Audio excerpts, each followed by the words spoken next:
안녕하십니까. 유창석 선생입니다.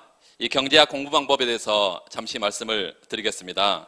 슬라이드를 좀 보시면서 말씀드리면 5급 공채에서 경제학의 비중에 대해서 먼저 좀 말씀을 드리겠습니다. 5급 공채 행정고시는 경제학과 행정법 그리고 기타 행정학, 정치학, 이런 재정학 여러 가지 과목들로 구성이 되어 있는데 중요한 것은 경제학의 비중이 사실상 절대적이라는 것입니다. 합격생들의 설문조사를 토대로 말씀을 드리면 행정법이 3분의 1, 경제학이 3분의 1, 그리고 기타 과목 3분의 1을 차지할 정도로 경제학의 비중이 절대적으로 높습니다.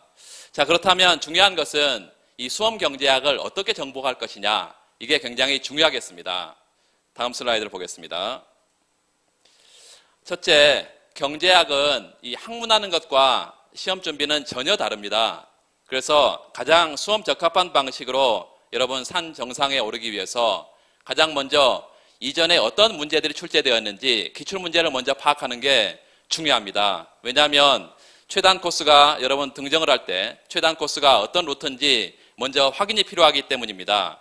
그 다음에 여러분 가장 쉽고 또 많은 합격생들이 지나간 그러한 길로 편한 복장으로 등정을 하시면 되겠습니다. 자, 그렇다면 여러분 강사를 선택하는 데 있어서도 중요한 선택 기준이 하나가 뭐냐면 기출문제를 가지고 체계적인 접근을 하고 있느냐 그렇지 않느냐가 중요한 강사 선택의 기준이 되겠습니다. 자, 두 번째 경제학은 여러분 공부하신 분들도 있겠지만 미시경제학, 거시경제학, 이 국제경제학의 체계적인 학문입니다. 단편적인 과목이 아닙니다. 자, 그래서 여러분이 어느 한 분야에만 집중하고 다른 분야를 등한시하게 되면 좋은 결과를 얻기가 어렵습니다. 어떤 사람은 이렇게 얘기합니다. 난 미시는 잘해. 그런데 거시는 못한다? 또 어떤 사람은 나 거시는 좀 할만한데 국제경제학은 못해. 뭐 이렇게 평가를 합니다. 그래서는 여러분 경제학 고득점 합격, 여러분 자신의 것이 될 수가 없습니다. 경제학 과목은 이 세 분야를 골고루 다 잘해야 됩니다. 자, 그렇다면 어떻게 공부할까요?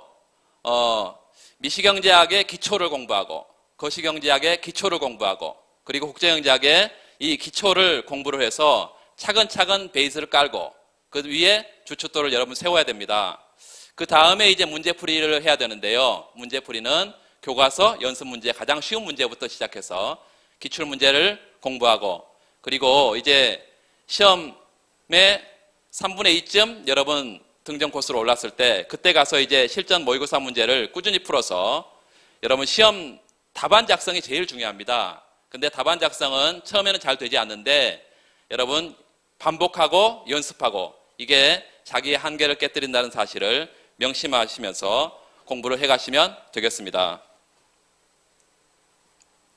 자, 경제학 과목 구성에 대해서 어떻게 보면 아주 개괄적인데요. 사실은 이 경제학 과목 구성에 대해서만 3시간을 얘기를 해야 됩니다. 사실은. 그렇지만 짧게 말씀을 좀 드리면 이 미시경제학은 이 가계와 기업, 개별 경제 주체의 행동 원리를 분석하는 것입니다. 가계는 효용 극대화를 추구한다라고 경제학은 단순화합니다. 기업은 이윤 극대화를 추구한다고 말하고 이런 가계와 기업이 시장이라는 이런 테두리 안에서 어떻게 만나서 균형을 이뤄가느냐, 이게 시장 조직론이고요. 그러한 결과가 자원의 효율적인 배분에 어떻게 기여하느냐, 시장이 어떤 상태가 되면 이런 자원의 최적 배분에 실패하냐, 이런 것들을 공부하는 게 미시경제학인데요. 그래서 크게 보면 소비자 이론, 생산 비용, 시장 조직론, 그리고 일반 균형 후생 경제학과 시장 실패, 이렇게 미시경제학은 구성이 되어 있습니다. 물론 공부를 하신 분들도 있겠고 앞으로 공부를 해야 할 분도 있겠지만 이 분야에 대해서는 하나씩 이제 여러분 실제 공부를 하면서 알아가시면 됩니다. 이 거시경제학은 국민경제 전체를 대상으로 합니다. 개별 경제 주체가 아니라 국가 전체를 대상으로 해요. 그래서 경기 변동과 성장에 관한 학문이다. 또 여러분이 관심 있는 실업과 인플레이션에 관한 학문이다. 이렇게 보통 얘기를 합니다. 이 거시경제학은 1930년에 케인즈 경제학이 들어온 이후에 그 이전에 케인즈가 자신 이전의 학자들을 고전학파라고 이렇게 명명을 했습니다. 클래시컬 스쿨이라고 이렇게 명명한 이후에 거시경제학은 고전학파와 케인즈학파의 이 학파 간의 논쟁의 학문이 주를 이루고 있습니다. 그래서 최근에 거시경제학은 이 새고전학파와 새케인즈학파의 싸움입니다. 그래서 거시경제학은 미시와는 달리 굉장히 재미있습니다. 흥미진진합니다. 또 현실경제와 아주 밀접하게 연관성이 있습니다. 미시와 거시경제학을 공부한 다음에 여러분 해야 될 것은 이제 국제경제학인데요. 국제경제학은 크게 여기 나와 있는 것처럼 무역론과 금융론으로 구성이 되어 있는데, 무역론은 미시경제학의 연장선상에 있습니다. 금융론은 거시경제학의 연장선상에 있어요. 그래서 보통 이제 학교에서는 대학 3, 4학년 때 배웁니다. 그런데 여러분 공부를 할 때 미시와 거시가 충분히 공부를 한 다음에 국제경제학으로 들어가면 이미 시험이 가까이 와 있습니다. 그렇기 때문에 처음부터 기초를 같이 나가야 체계적으로 여러분이 공부를 할 수가 있습니다. 그렇게 말씀을 일단 경제학 과목 구성에 잠시 말씀을 드렸고, 그러면 어떤 순서로 공부를 해야 할지 커리큘럼하고 책 소개를 잠시 하겠습니다. 가장 기초를 다룰 때 기본 강의를 여러분이 들으시는데, 기본 강의의 교재는 교과서는 이중우 선생님의 미시경제학, 그리고 정운찬, 김영식 선생님의 거시경제학, 그리고 김신행 여기 나와 있지는 않은데요, 김인준 선생님의 국제경제학 교과서를 공부를 합니다.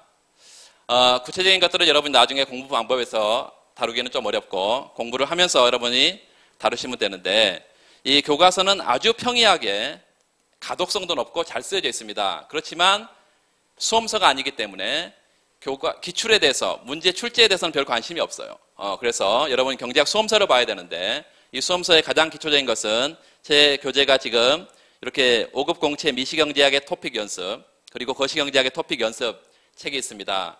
여기에 이미지에 나와 있는 것처럼 가장 쉽고 친절합니다. 그래서 여러분 처음 접근을 아주 쉽게 접근할 수 있도록 미시, 거시 전 분야에 걸쳐서 기본적인 이론부터 시작해서 모든 토픽들, 테마들, 그리고 현실 경제 적용 사항까지 여러분 쉽게 접근할 수 있도록 이렇게 다루고 있습니다. 이 책을 여러분 처음에 시작을 해서 그 다음 단계로 가실 것들이 이제 경제학 기출문제집인데요. 순환 강의로는 1순환과 2순환 때 여러분 기출문제집을 다루게 됩니다. 여기는 지금 제 책은 경제학 기출문제 테스트 뱅크가 있고, 그다음 국제경제학은 국제경제학 기출문제 테스트 뱅크가 있습니다. 이 기출문제집은 1순환부터 여러분이 기출문제를 풀기 시작하는데 2순환에 본격적으로 다루게 되고요. 이 기출문제를 어느 정도 이제 70% 정도 커버가 되게 되면 그때 여러분이 경제학 실력이 점프를 하게 시작합니다. 그래서 기출문제는 저 책은 지금 지난 작년에 2015년까지 2001년부터 그리고 2006년부터 2015년까지 기출문제들을 연도별로 체계적으로 다루고 있고, 최근에 나와서 아주 핫한 것입니다. 자, 이 수많은 합격생들을 제가 배출을 했고, 그 경험을 통해서 가장 구체적인 공부 방법론, 그리고 답안 작성을 어떻게 할 것이냐, 그리고 이 주어진 시간 안에 배점에 맞게 어떻게 답안을 작성할 거냐, 이렇게 가장 최선의 예시 답안을 구성하고 있으니까 여러분 믿고 따라오셔도 좋습니다. 그렇다면 여러분, 이 기출문제는 공부가 충분히 된 다음에 기출문제를 볼까요? 아닙니다. 기출문제집은 처음 공부할 때부터 여러분 구비를 해야 됩니다. 왜냐하면 여기 나와 있는 것처럼 제가 이렇게 썼습니다. 산 정상을 확인하지 않고 무작정 등반하는 사람이 있습니까? 여행의 목적지도 확인하지 않고 중요한 터닝 포인트도 확인하지 않고 여행을 그냥 무작정 떠나는 사람이 있습니까?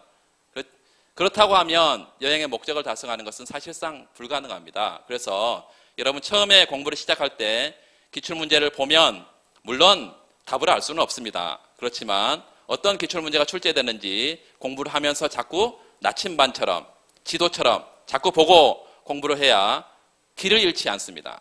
그리고 단기간에 정상 코스로 우리가 갈 수 있으니까 여러분이 기출문제를 반드시 구비를 해야 됩니다.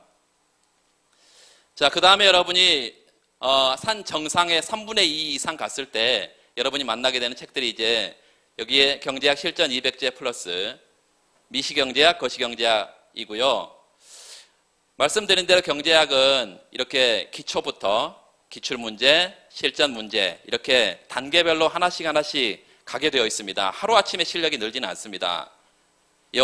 이순환 가기까지는 많은 여러분이 시행착오도 있어야 되는데 그 시행착오를 줄이는 게 가장 중요한 것이고, 그래서 어학을 공부하는 것처럼 매일매일 경제학의 용어를 정리하는 게 필요합니다.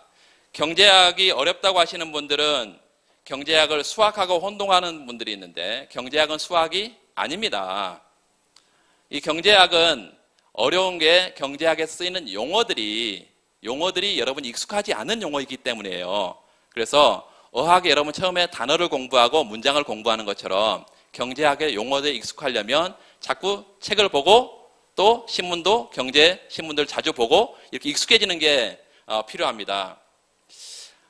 그 다음에 제가 말씀드린 거로 제일 중요한 것은 이 3분의 2쯤 가게 되면 이제 실전 문제집을 만나게 되는데 그 문제를 가지고 매일매일 답안 작성할 뿐만 아니라 또 자신이 쓴 답안을 점검해 줄 수 있는 자기보다 공부를 잘하는 친구나 또 선배나 강사를 만나야 됩니다. 왜냐하면 자기가 쓴 답안이 시험에 적합한지 어느 정도 점수를 받을 수 있는지 이걸 알아야 그 오류가 수정이 되고 더 좋은 답안, 퀄리티가 높은 답안을 작성할 수 있기 때문입니다. 마지막으로 제가 보여드리는 이 슬라이드는 이와 같이 여러분 체계적인 시스템을 갖춘 학원하고 그리고 방금 말씀드린 대로 능력 있는 강사 그리고 여러분의 합격의 의지 이런 것들이 잘 만났을 때 가장 짧은 기간에 경제학을 고득점하고 경제학 고득점이 여러분의 목표가 아니죠. 그걸 통해서 여러분을 이런 합격 증서를 쥐는 게 여러분의 목표입니다.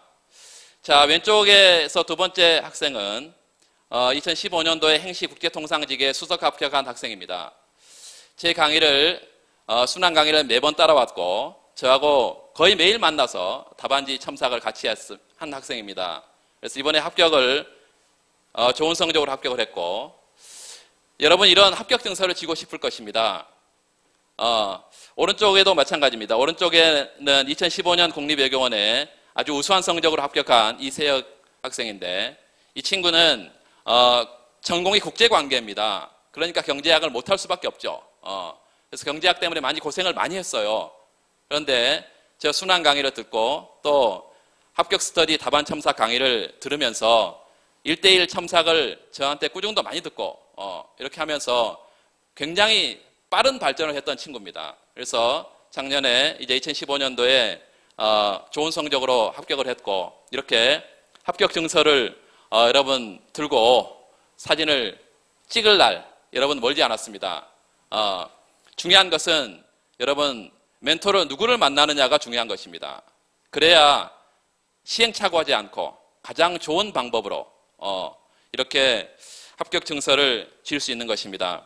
실제 여러분 시험장에서 만나는 다양한 문제들을 미리 여러분 스터디나 GS 순환 강의를 통해서 경험을 해봐야 됩니다. 시험장 가게 되면 적어도 2문제 이상은 미리 다뤄본 문제가 나와야 여러분 고득점 할 수가 있습니다. 그래야 편안한 마음으로 답안을 작성할 수가 있어요. 한 문제는 항상 브리타가 나옵니다. 그런 문제를 잘 풀기 위해서는 평소에 꾸준한 연습이 필요합니다. 자, 이상으로 이제 경제학 공부 방법을 잠시 말씀을 드렸는데 실제 이제 여러분이 강의에서 보다 구체적인 경제학 공부하는 방법을 알려드리기로 하고 이 간략하게 소개를 마치겠습니다. 여러분 믿고 따라오시면 시행착오 없이 그리고 가장 수험 적합한 방법으로 경제학 공부를 하실 수 있습니다. 이상으로 마치겠습니다. 감사합니다.